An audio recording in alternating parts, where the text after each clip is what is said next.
Do you ever wonder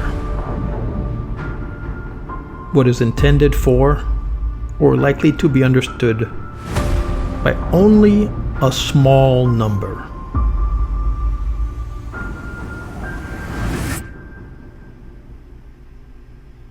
The traditional beliefs, customs, and stories of a community.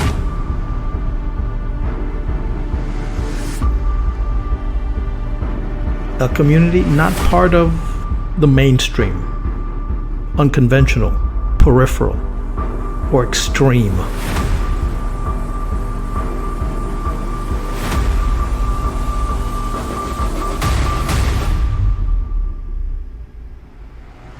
Part of an anthology, a published collection of poems or other pieces of writing.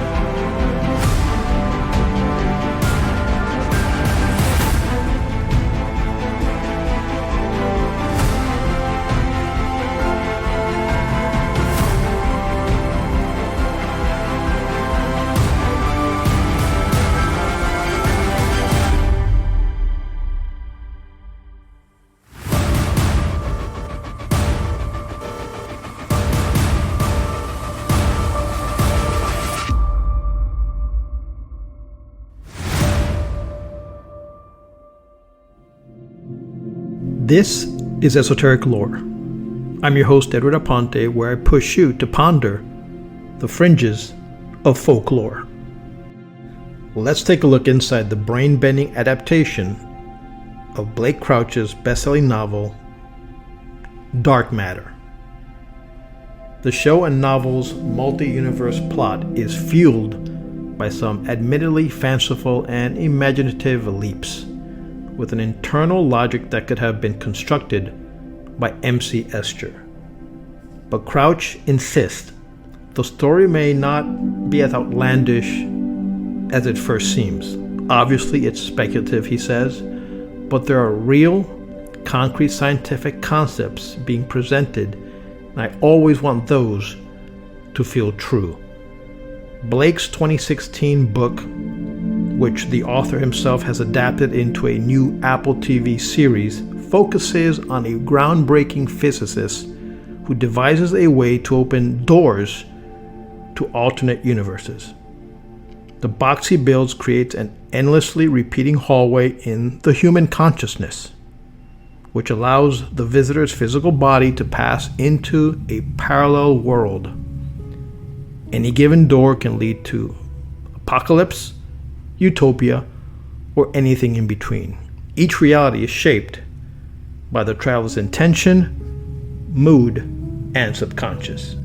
Before scoffing at this as woo-woo nonsense, consider these recent headlines from Scientific American. Understanding Consciousness is Key to Unlocking Secrets of the Universe, published December 1st, 2023.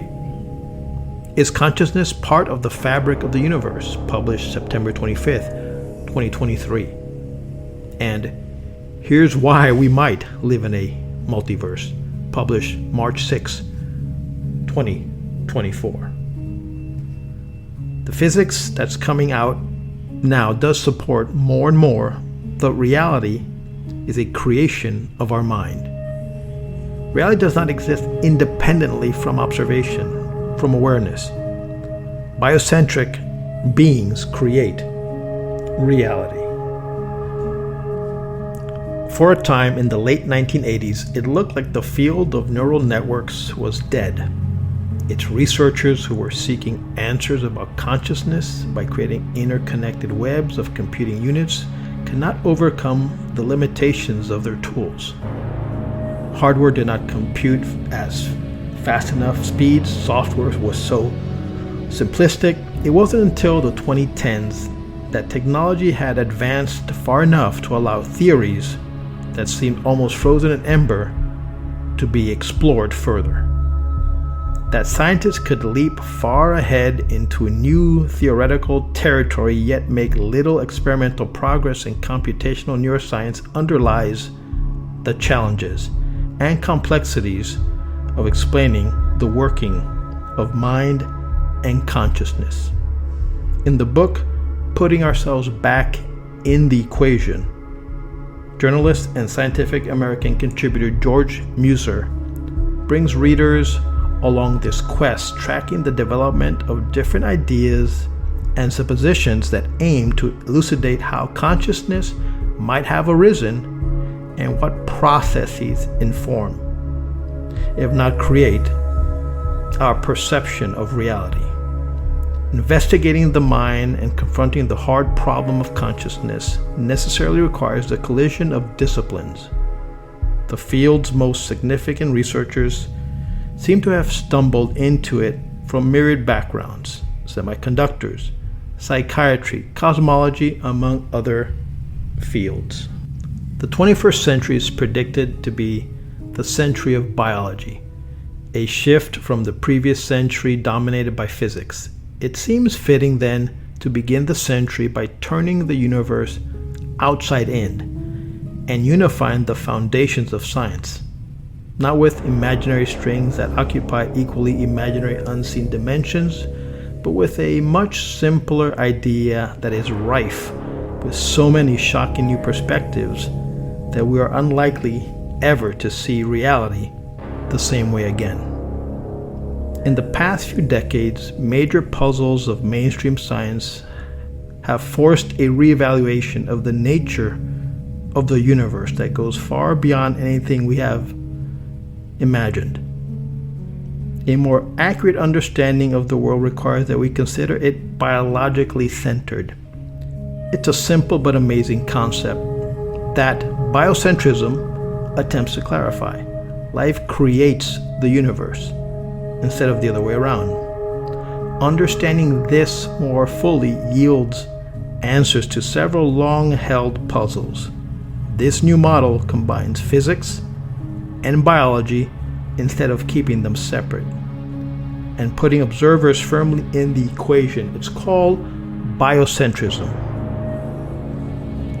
Its necessity is driven in part by the ongoing attempts to create an overarching view, a theory of everything. Such efforts have now stretched for decades without much success, except in a way financially facilitating the careers of theorists and graduate students. Could the long-sought theory of everything be merely missing a component that was so close for us to have noticed?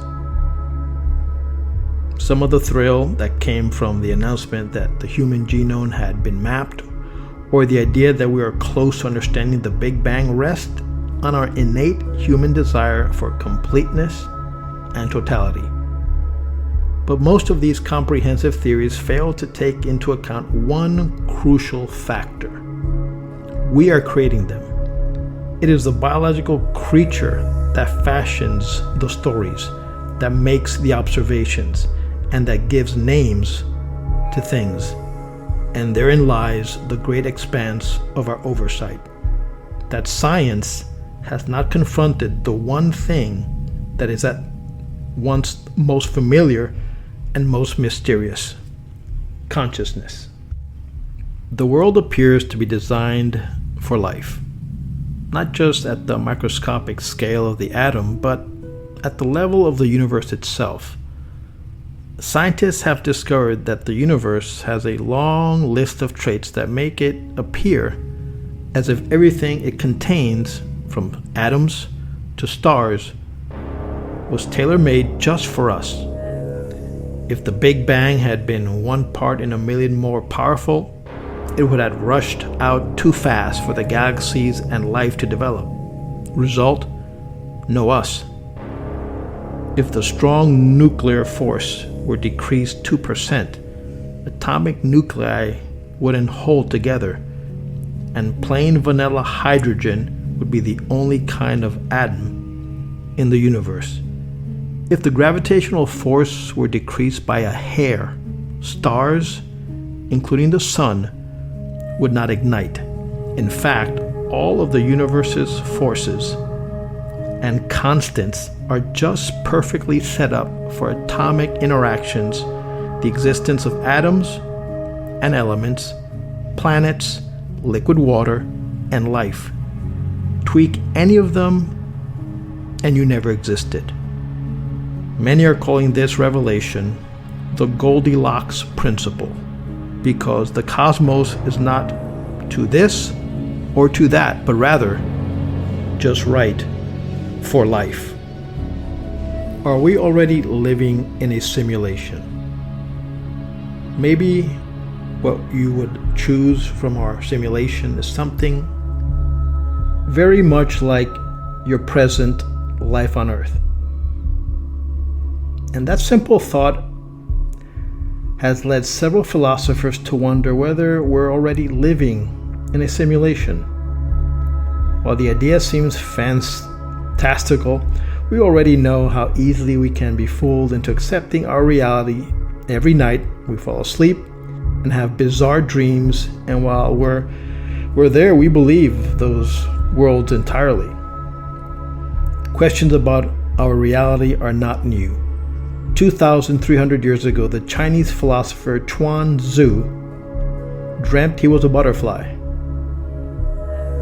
Upon waking up, he considered this question: how would I know if I was Chuang Tzu dreaming I'm a butterfly, or instead, if right now I'm a butterfly dreaming I'm a man named Chuang Tzu? The French philosopher René Descartes wrestled with a different version of the same problem. He wondered how he would ever know if what he experienced is real reality.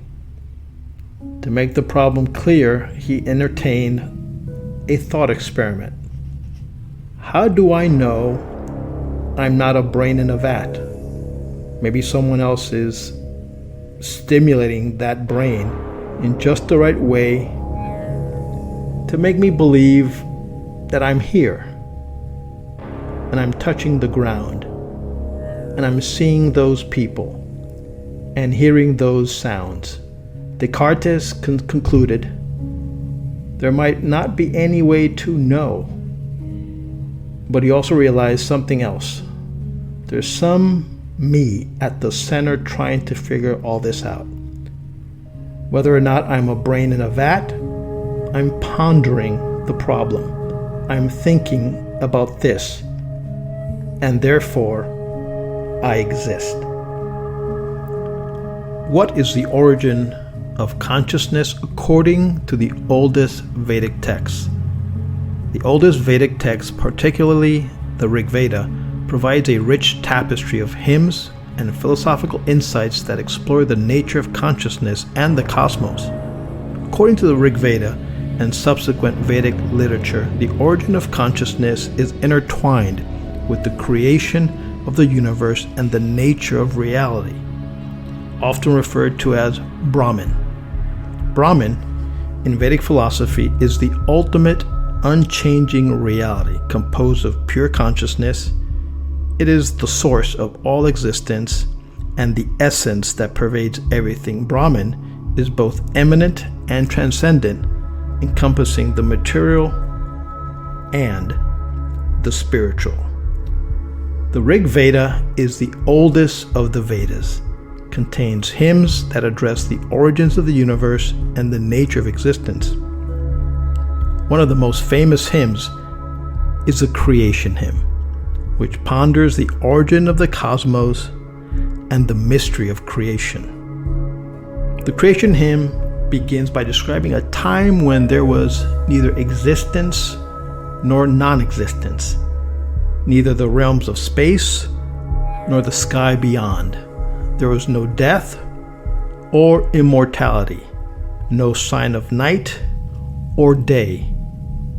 It goes on to describe a state where the One breathed without breath by its own nature.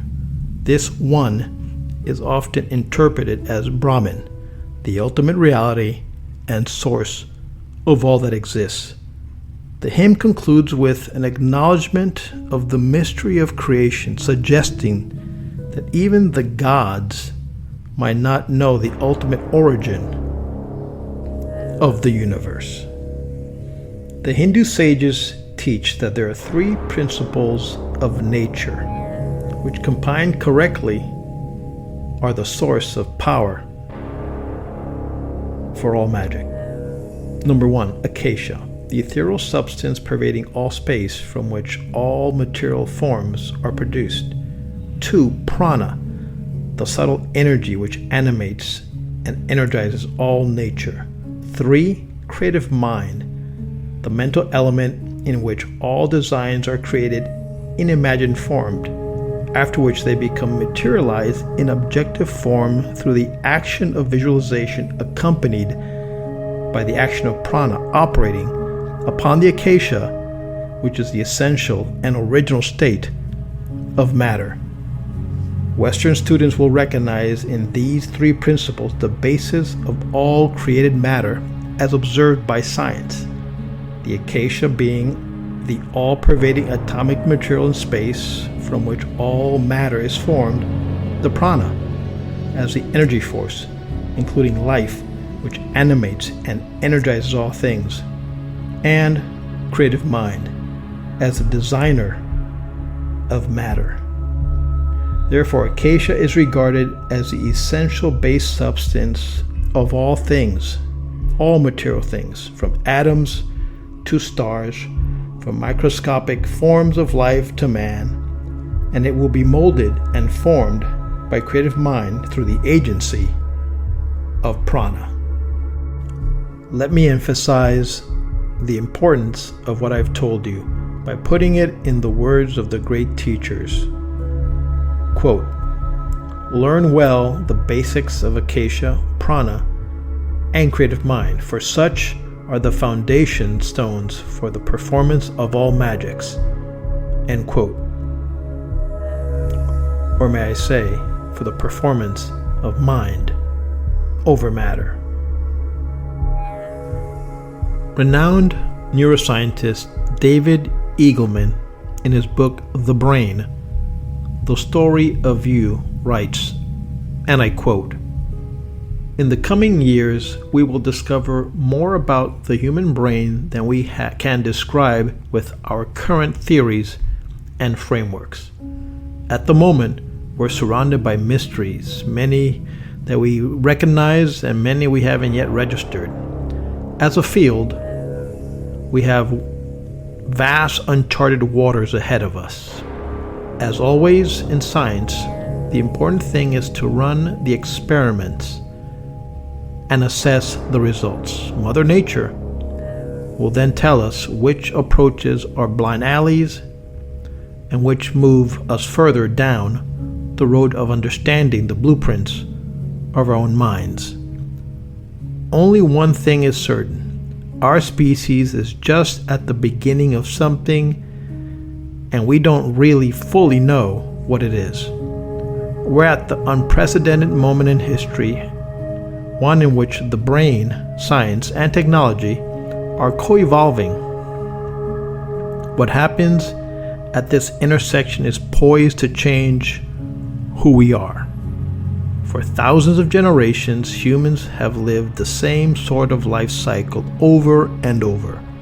We're born, we control a fragile body, we enjoy a small strip of sensory reality, and then we die. Science may give us the tools to transcend that evolutionary story. We can now hack our own hardware, and as a result, our brains don't need to remain as we've inherited them. We're capable of inhabiting new kinds of sensory realities and new kinds of bodies. Eventually, we may even be able to shed our physical forms altogether. Our species is just now discovering the tools to shape our own destiny. Who we become is up to us.